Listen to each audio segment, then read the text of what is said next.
Hola, bienvenidos a mi canal Aprendemos de Todo. En este video voy a explicar la teoría del condicionamiento de Frederick Skinner. Primero vamos a ver algunos aspectos generales, luego vamos a hablar de los conceptos básicos de su teoría, la diferencia entre condicionamiento operante o instrumental de Skinner y el condicionamiento clásico de Pavlov. También vamos a ver los aprendizajes condicionados operantes en la escuela y los 4 tipos de aprendizaje.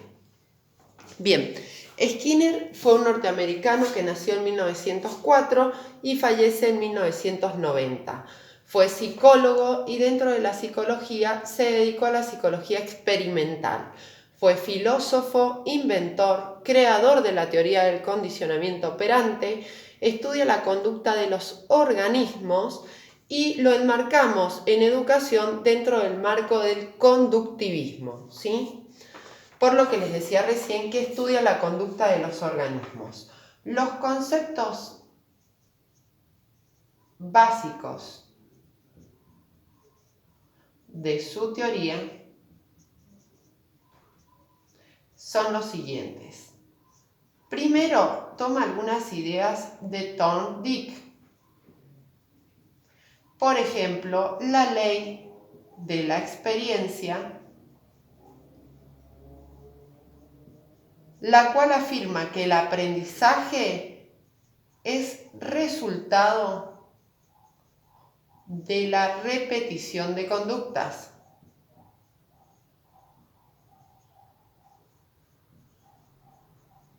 Y por otro lado, la ley del efecto,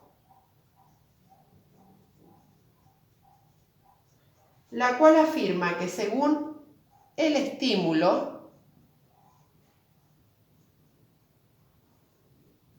la acción que se realice.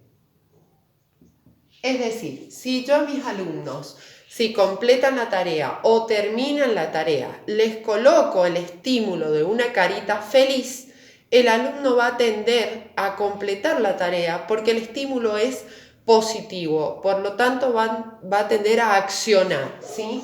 Otra de las ideas es que afirma que el aprendizaje es el resultado de estímulos externos. Estos estímulos los clasifica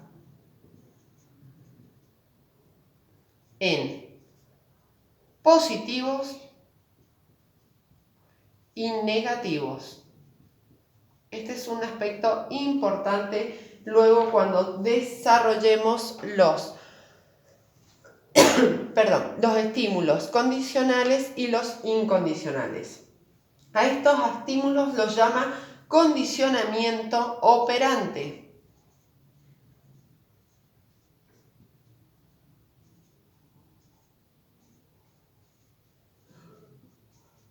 o instrumental. Bien, ahora vamos a explicar cómo trabaja él con animales.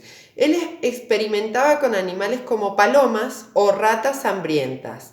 Las colocaba en una caja donde colocaba una palanca o una perilla que el animal pudiera presionar o tocar, ¿sí? Y que de esta manera se pudiera alimentar. Por lo tanto, él trabaja con un estímulo positivo, que es la comida.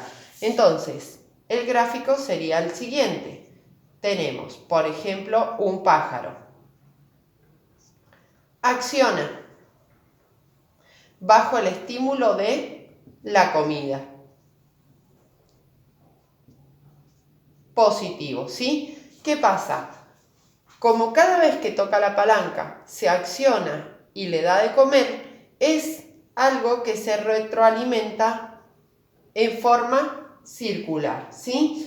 Incorpora la probabilidad de la frecuencia de conducta. O sea, mientras más lo hace, el estímulo se refuerza positivamente, ¿sí?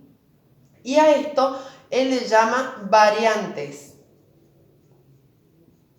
Y dentro de las variantes, él encuadra las positivas y las negativas. En este caso tenemos que el estímulo es positivo. Por lo tanto, mientras más se repita la conducta, habrá más probabilidad de que se logre, ¿sí? Por repetición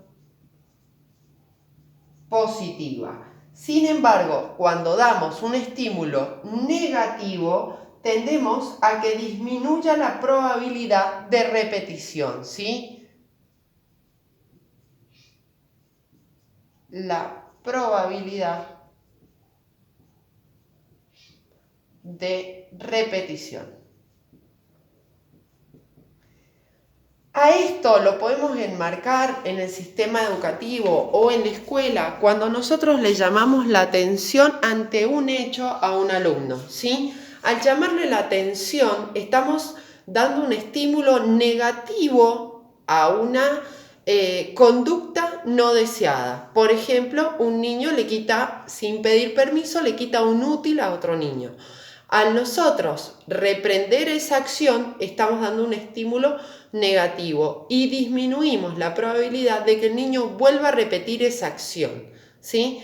Los estímulos negativos son importantes, deben ser usados, pero deben ser aplicados mucho más los estímulos positivos, porque cuando nosotros aplicamos en un alumno un estímulo positivo, por ejemplo, destacamos una buena acción, resaltamos cuando el niño estudia, completa las tareas, lo que estamos haciendo es como un eco de estímulos hacia los demás alumnos. Cuando los demás alumnos ven que nosotros destacamos, damos un estímulo positivo a un alumno que hace una acción deseada, el resto intenta realizar la misma acción porque quiere el mismo estímulo positivo. ¿Sí? Bien, me van a dar un segundito para ver las diferencias que tenemos entre el condicionamiento operante de Skinner y el condicionamiento clásico de Pavlov, que me preguntaron cuál era la diferencia. Bien, ahora la vamos a aclarar. Un segundo. Bien. El condicionamiento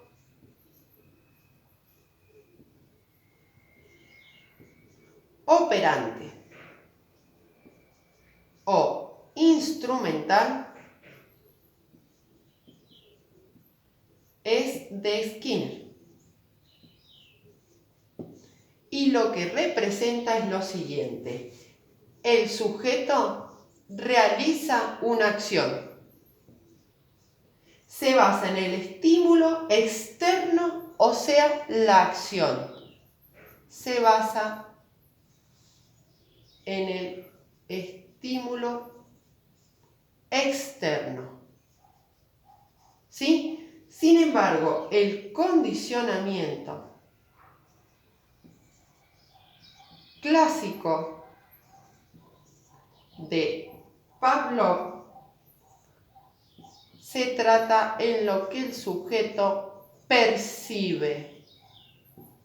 Es decir, se basa en captar la parte innata o interna en asociación del estímulo. Por ejemplo, la campana. Recuerden que Pavlov experimenta con animales, entonces había asociado darle de comer a un perro a través de una campana. Él tocaba la campana y el perro venía porque sabía, percibía que ese sonido estaba asociado, de acá viene el aprendizaje por asociación o aprendizaje asociativo, estaba asociado a que se le daba de comer, ¿sí? Entonces, se basa en captar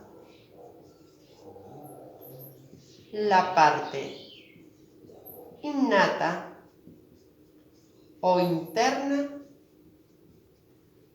en asociación al estímulo externa. Recuerden, acá les dejo la campanita de Pavlov para que lo asocien a cuando él llamaba al perro a comer, ¿sí? Bien, ahora vamos a ver el aprendizaje, condicionamiento operante en la escuela.